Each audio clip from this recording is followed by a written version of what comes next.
Durant l'été 1982, le film Poltergeist fit un énorme tabac. Mais ce succès fut terni par le meurtre atroce d'une des jeunes stars du film, Dominique Dunne.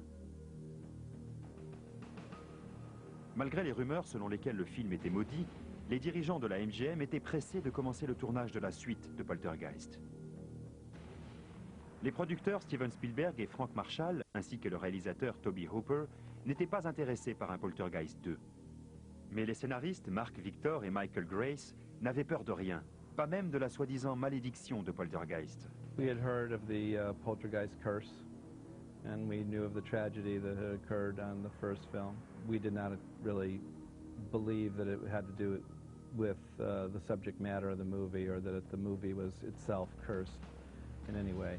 So we were very upset about what had occurred, but we didn't feel that it was going to follow us, you know, from one movie to the other. Little did we know. In Poltergeist 2, there were some pretty strange moments, as it turned out. Victor et Grace signèrent également pour produire Poltergeist 2. Ils terminèrent leur scénario au printemps 1983. Cependant, il y avait un hic. What we realized was nobody in the first movie had been signed to do a second movie. There was some question whether Joe Beth and Craig T. would come back and do the sequel. So it took a lot of politicking and our will and persuasiveness to get them back, and because they had thriving careers. La MGM donna aux acteurs une très bonne raison de signer. Well, the money. I mean, it was great, and you know, I'd never made a check like that in my life. They made me a financial offer that I couldn't refuse, and I read the script, and it was Craig again and the kids again, and read the script and thought it was actually very interesting. So I agreed to do it. Victor et Grace justifièrent l'absence de Dominique en envoyant son personnage à la fac. Mais ils savaient qu'ils auraient besoin d'Heather O'Rourke. Heather was really excited to be involved in Poltergeist 2. She was older, she was 7 by then. She understood the business much better. She had already had a lot of credits under her belt. So at this point, it was going back to work with old friends and continue on a role that is a part of history. Oliver Robbins et Zelda Rubinstein étaient également de la partie. Désormais, tout ce qu'il manquait au producteur était un réalisateur. En 1984, Brian Gibson était un jeune réalisateur qui cherchait à percer. La voyante Jill Cook lui prédit que son rêve ne se ferait pas attendre. I went to New York and I read this young producer named Brian Gibson. And I said, you're going to get your first movie. And it's not what you think. It's going to be a movie, a spiritual movie. He didn't believe me. I was like, you're just telling me what I want to hear. I met Jill Cook some months earlier through a producer in New York called Jill Paperno. And then I kind of forgot about it. Au printemps 1985, les prédictions de Jill Cook devinrent réalité. Brian Gibson had been recommended to us as a director to look at by the studio, and we saw he'd done one small film, Breaking Glass, for the BBC, and Brian came in and we just hit it off with him. I think he told us in his initial interview that he had been told by a psychic that he would get the job of director of Poltergeist 2, and we didn't trust him when he said that. We thought, okay, he's just crazy enough to do this. Gibson fut engagé et appela immédiatement sa voyante. He said, I got a movie and I want you to help. I'm like, oh, that's great. I'd love to help. What's the movie? He said, Poltergeist 2. I went, oh, my God. I absolutely loved the movie, the original, the first one. Jill Cook fut engagée en tant que conseillère voyante officielle du film. Elle commença ses consultations par téléphone. I think what we'd like to do is get guidance on this idea that we've just started to talk about. But do you think it would be a good idea to kind of just do a reading? I'm going to begin with a prayer because I believe in the power of prayer.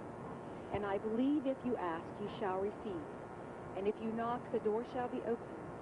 And if you seek, you shall find. What I would do is mostly concentrate on the spiritual side of it, how realistic that is. When I received the original script, the ending was they killed the spirit with a baseball bat. And I laughed. I said, well, the ending's no good. You can't kill a spirit with a baseball bat. So that we worked on the ending. Jill Cook détestait peut-être la fin, mais elle adorait un nouveau personnage ajouté à la recette Poltergeist, un chaman mystique du nom de Taylor. Pour ce rôle, les scénaristes s'étaient inspirés d'un ami de l'acteur Craig T. Nelson. The character of the Indian was really inspired by Craig's relationship with an Indian that he had met when he lived in Mount Shasta. That the guy had revealed to him quite a bit spiritually and that he had grown a bit from it. Créer le personnage de Taylor était chose facile, mais trouver un comédien qui conviendrait pour ce rôle était une autre paire de manches. I wanted an authentic American Indian. I wanted someone who was a good actor, who had a sort of power, personal and spiritual power about them. I know Brian had a hard time casting that role, and they looked at a ton of people. Well, we had a lot of people come in for the part of the Indian in Poltergeist 2. Just about every actor in town was coming in claiming that he was at least part Indian, including Dennis Hopper, who claimed he was an Apache or something. Gibson appela sa conseillère voyante à la rescousse. Brian talked to me about hiring the actors. He'd give me a list of names of actors to pick. The actors were. I don't know at the time when they'd say a name who this person was. I just write them down and say no, no, and then they would say, well, this person's this. I'd give comments on some of the people, and some would just say no and go on. Cook se concentra sur un seul candidat, Will Sampson. L'acteur était surtout connu pour son rôle dans le film Vol au-dessus d'un nid de coucou en 1979. I picked him because he's a spiritual master. I knew his heart. And that's what when I read people, I read their heart. Les auteurs du film étaient sceptiques, jusqu'à ce qu'ils rencontrent Sampson en personne. When Will Sampson came in, he was the real McCoy, and he was in fact the shaman for several tribes, I've been told. And he just was the character, and it wasn't even a question.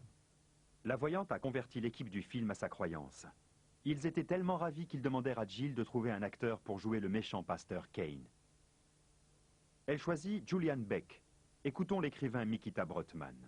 Julian Beck was a very well-known actor. In fact, he was most well-known for his work in theatre. He and his wife, Judith Molina, had started this very famous theatre group called the Living Theatre. Mais ce n'était pas le CV de l'acteur qui intéressait Jill. I said that he needs to do this for a soul. I knew he wasn't going to live long, and I didn't even know who he was. I mean, I had no pictures, nothing. And so that was sort of, you know, something I knew spiritually was right for this man. I knew that this would be the last movie he would do. I know these kind of things. He's very ill. I don't think would normally have done something like that if he hadn't been so ill, but he was saving a little for posterity, I think. I talked to him a little about why, being so ill, he wanted to do this very taxing role, because he knew he was dying. And he said it was to rid himself of certain things. That in playing the role of the epitome of fear, the epitome of death, the epitome of evil, that it would give him a kind of courage. I'll never forget the first reading when everyone was sitting around casually reading their parts and their lines, and all of a sudden Julian Beck spoke out, and the level of everything and everyone around it all of a sudden just went up. It was like, uh-oh, we better get into this seriously now and pay attention, because this guy is really powerful. Juste avant le début du tournage, la voyante Jill Cook fit une ultime prédiction. I made the prediction there would be 3 Poltergeist films and no more. Little did I know why, but I just knew there'd be 3. But now I know why. Des événements étranges et des accidents bizarres semblaient hanter l'équipe du film Poltergeist.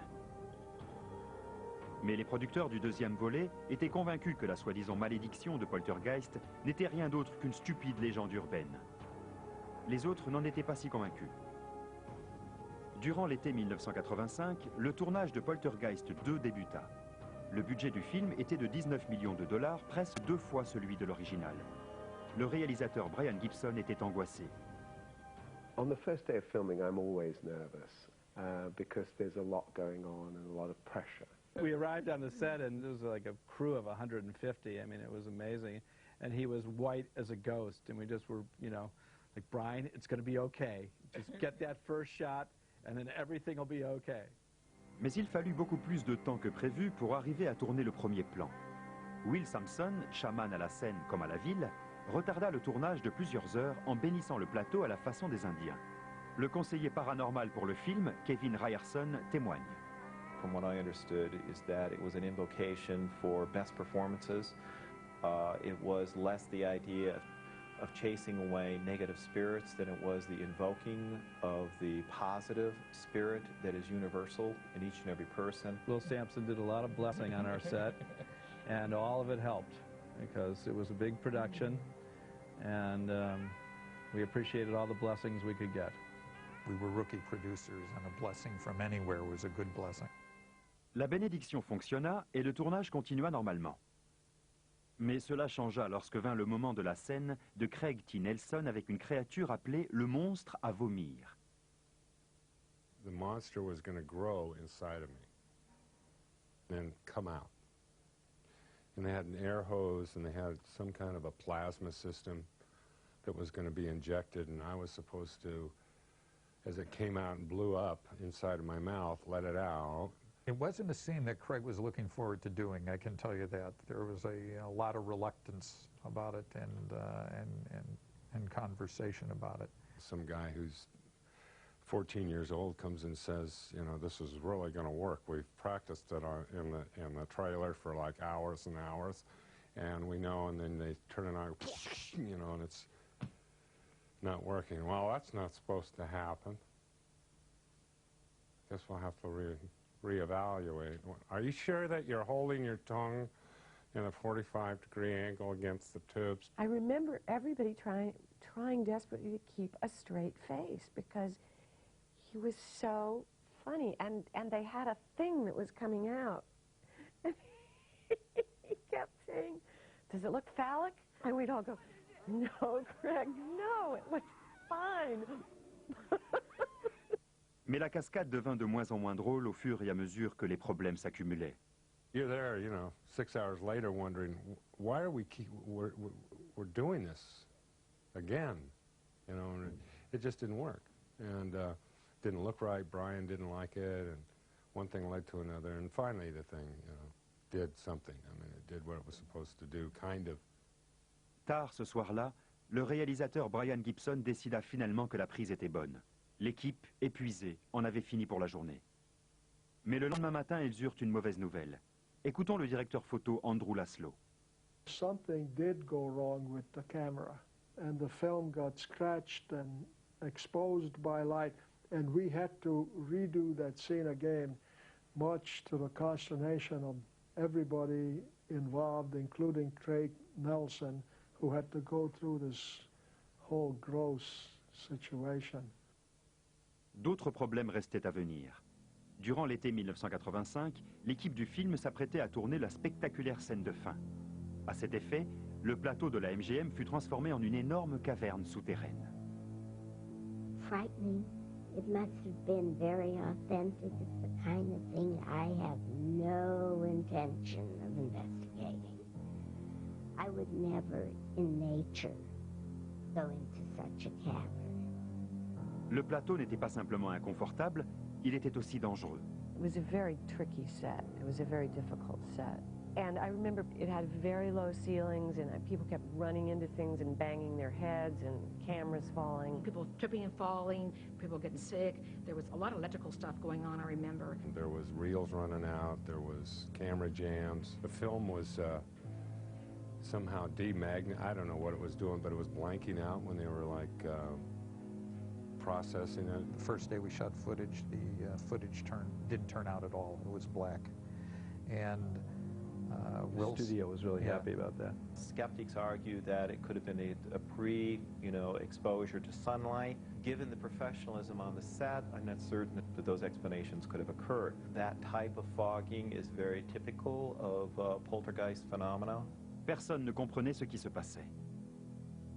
Anything that happened was immediately assigned some kind of a supernatural explanation. Le tournage avançait au ralenti. Les cinéastes craignaient de ne pas pouvoir finir la scène ou le film. L'acteur Will Sampson avait ses propres craintes. So we were on that soundstage for a long, long time, and things were not going well. We were getting way behind, so Will went in and he detected, he felt that there was some alien spirits that were upset, and he detected it in the skeletons that were there.